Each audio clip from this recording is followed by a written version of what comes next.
Hi friends, I am in the car as you can see, and this is one of the places that I love being most.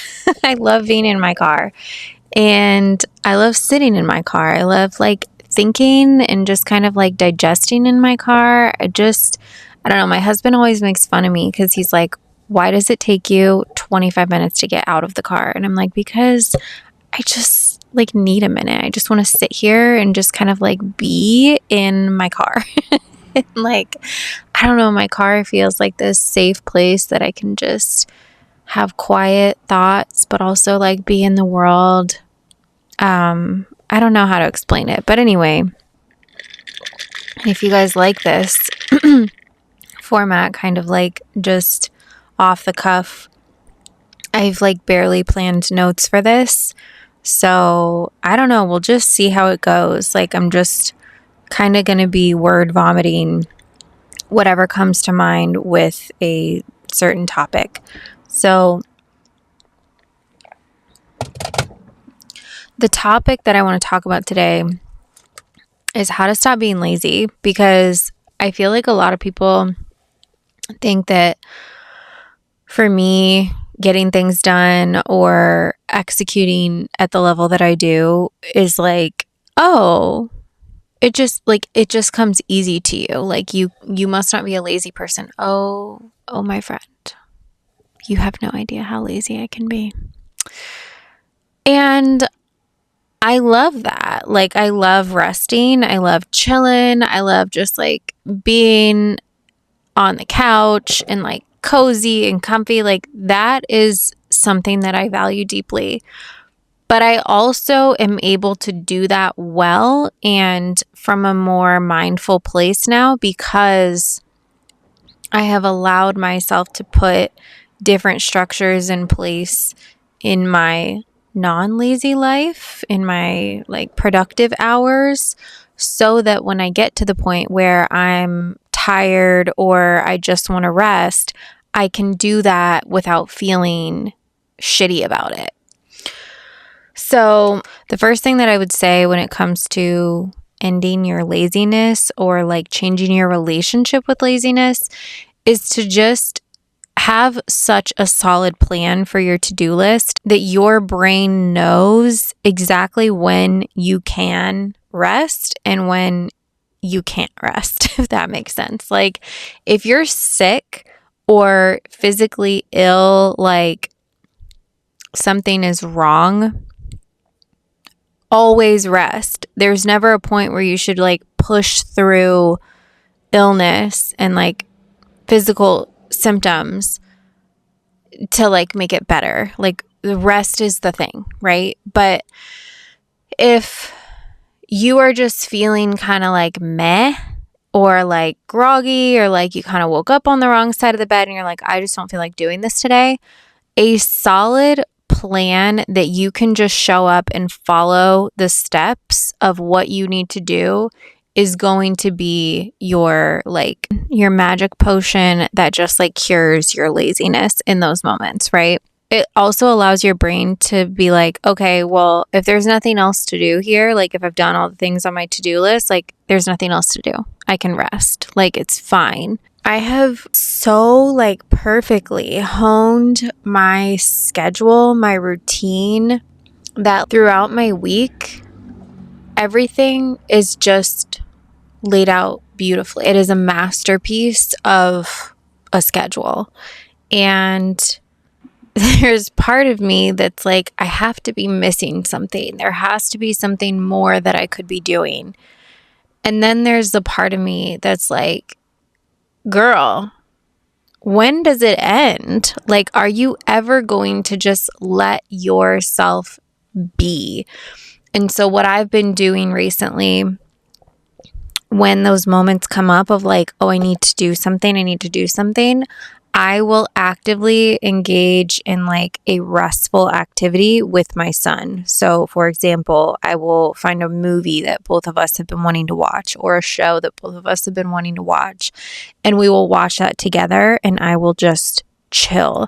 And it feels like I can't get up and go do something else, because then I would be abandoning our time with him. So it feels like I have this commitment to him. But it tricks my brain into resting when I feel like I can't rest. There's other moments where I'm like, totally resting queen over here. But the point is, the more solid of a schedule and a plan that you have for yourself, the more you will be able to get out of the laziness and be like, okay, I just have to get this, and this done. And then when you're in that rest mode, you'll be able to like convince yourself it's okay to rest. The other way that you can get out of being lazy or beat the laziness is by not going so fucking hard all the time. Like when I say that I've mastered my to-do list, it's not a big one.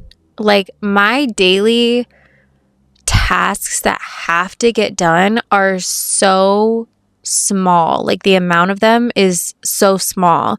Some of them may take a longer amount of time. Some of them may be more like it will take more energy out of me than others. But I don't have a whole lot going on every single day. And I do that intentionally because if I do too much, I will burn out. Now, there are certain days where I'm just on fire and I can do a whole lot more than other days. And in that situation, I'm able to pull from other days or other things that I've been wanting to do. I have like a running list and I can like pull from those. But as far as what I plan for, I don't plan for a whole lot of things because I don't want to burn myself out. I don't want to run myself thin. That is just not a sustainable way of being. The less you schedule on your calendar, like the better, because you don't want to overwhelm yourself with doing so much at once that it's not like this gradual just accumulation of wins. Because the whole reason we like to have to-do lists, or the whole reason we feel lazy or have this like conversation with ourselves that like we are lazy, is because we're not accomplishing something. We love to accomplish things. And so if we're not accomplishing something, then we feel like we're losers and we're lazy and we suck. And so the cool thing here about doing smaller things on a daily basis is like most of the time you're going to get all of them done. And once you get all of them done, you're going to feel really good. You're going to feel like, damn, I've never been so consistent in my life. And then you're going to really feel like, I can keep doing this. I can continue this. Like, this is a sustainable way of being. And that is fucking gold. Like, gold. Okay. So that is what you want to do. Like, schedule less, accomplish more. Does that make sense? Cool. How do we do that? So the next thing that I would say is like focus more on your habits than your specific goals or plans. And I know this is like, what? Don't focus on the plan. Who is she? What is she talking about? Yeah, I know. Like I'm the planning queen, but my plans revolve around the habits that I create. If I was not the type of person who went to the gym on a regular basis, I wouldn't be working out on a regular basis. If I was not the type, because I don't like working out at home, like that's not my jam. Being in the gym, I like that. That motivates me. So like I had to develop a habit of going to the gym. Because once I get to the gym, I'm gonna work out. But if I just had this like at-home workout plan sitting on my phone or like sitting on the counter somewhere, like I'm not working out. I'm sitting on my couch trying to find the motivation to like get up and go do it. And it's not gonna come. So I have become the type of person who goes to the gym. I have built a habit of going to the gym. And then once I get there, naturally, I just work out, right? I find something to do there. And I do have a plan at this point, but like sometimes I don't want to do the plan that I have. I just freeball it, right? Like I just go with whatever I want. But either way, I'm in the gym and I'm working out.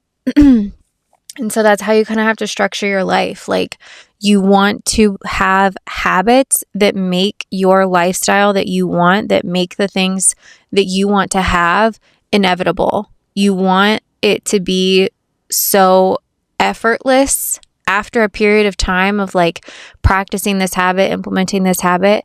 You want it to be so effortless that you're just like, of course I have 10,000 subscribers. Of course I have a banging body. Of course I have clients banging down my door. Of course I have the man of my dreams. Like, these things just happen because you are living in alignment with the type of person who has those things, which requires you to change your habit. We are not going to be attracting our dream clients if we don't have habits of talking to our dream clients, or have habits of posting and letting people know what we have to offer. We aren't going to be living joyful lives if we aren't habitually doing the things that bring us joy, right? Like music, dancing, that really brings me joy. I know that I am my most like in alignment, authentic self when I find myself singing and dancing just randomly throughout the day. And so I try to implement more of that. I try to come back into the habit of doing those things so that I can be the type of person that is joyful and happy. Hopefully that makes sense. But like, building habits around what you want to be, who you want to be, and what you want to have is the key to sustainability and the key to like stop being lazy. Because the reason we're lazy is because we feel like things are hard. The more you make something a habit, the easier it gets. It might be difficult in the beginning, but that's where like your structured plan comes in. It all works together. It's like this one big, like, beautiful web of things that I feel like make it so easy to just create the life of your dreams. And then the last thing here that I'm going to go into today is just prioritizing keeping your word to yourself. There is nothing more disappointing than realizing that you let yourself down. Like, I hate it when other people let me down in life, but I am so hard on myself when I let me down. Who do I think I am? Like, why would I do that to myself? There was no reason for me to not follow through. There was no purpose for me to sit and scroll on my phone for hours instead of putting in 20 minutes of a quick yoga practice or 10 minutes of journaling. Like, there are things in my life that are so important to me, but I will just like sabotage the hell out of them to scroll on my phone or to wallow in whatever like anxious thought I'm having.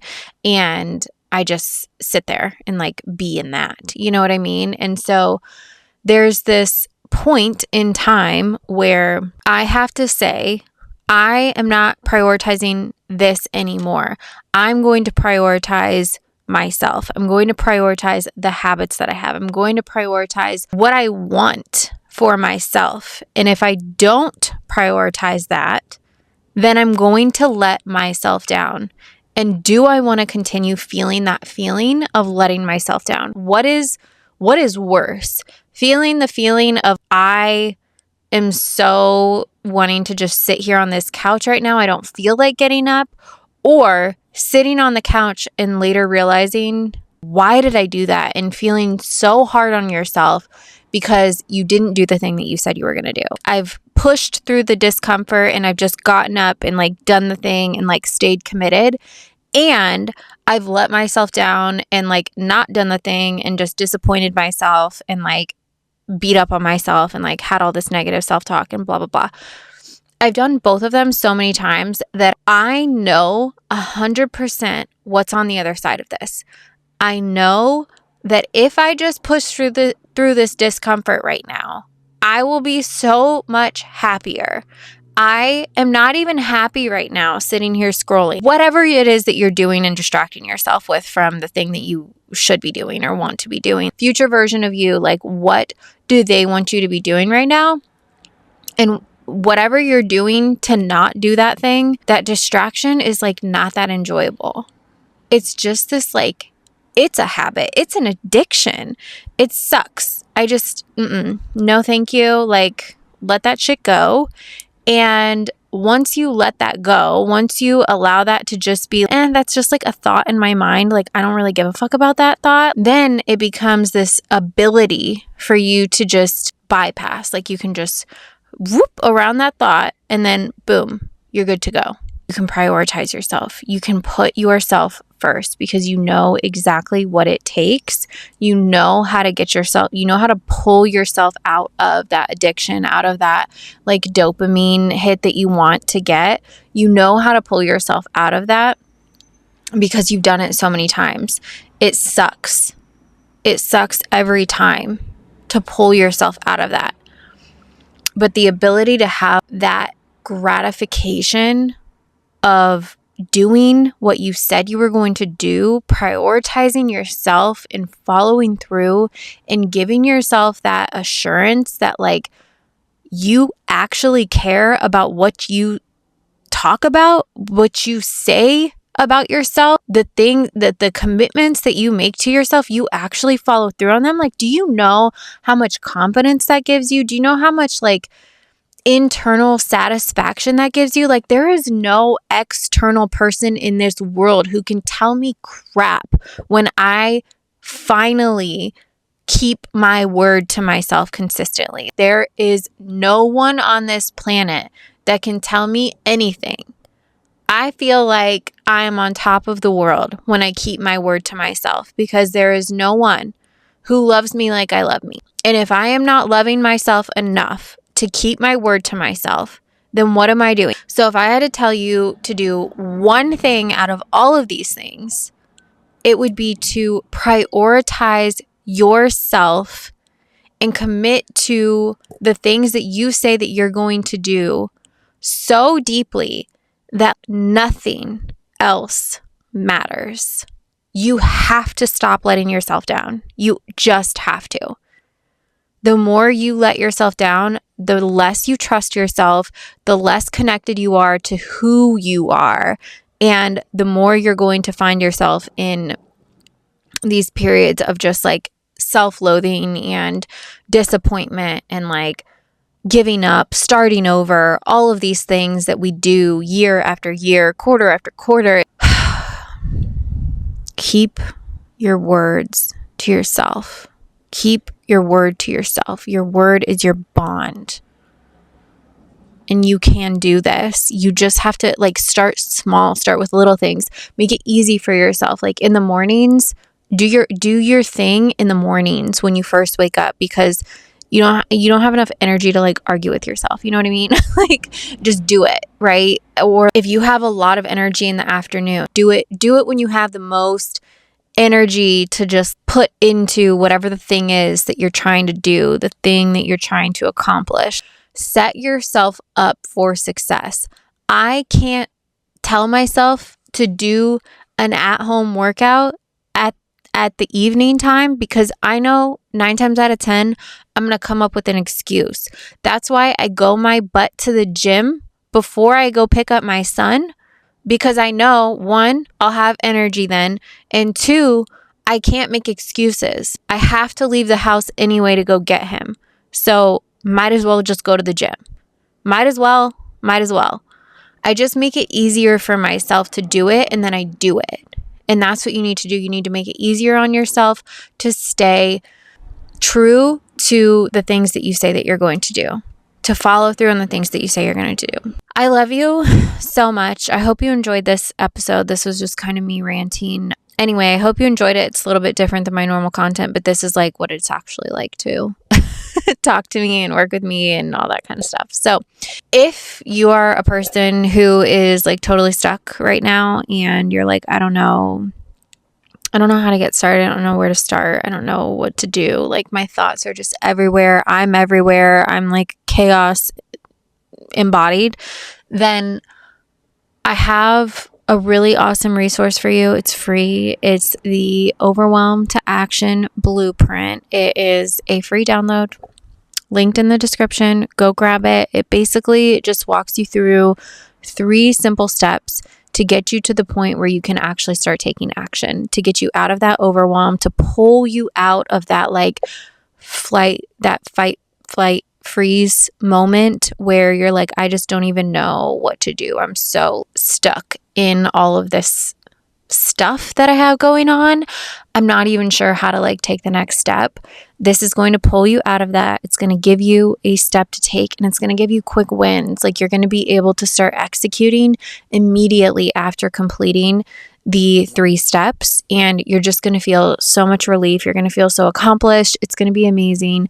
Go grab that. The link is down below. I love you so much. I hope that you enjoyed this episode. If you did, make sure to share it with a friend, give it a like, subscribe if you haven't already, and I hope you have a great week. Until next time, take care.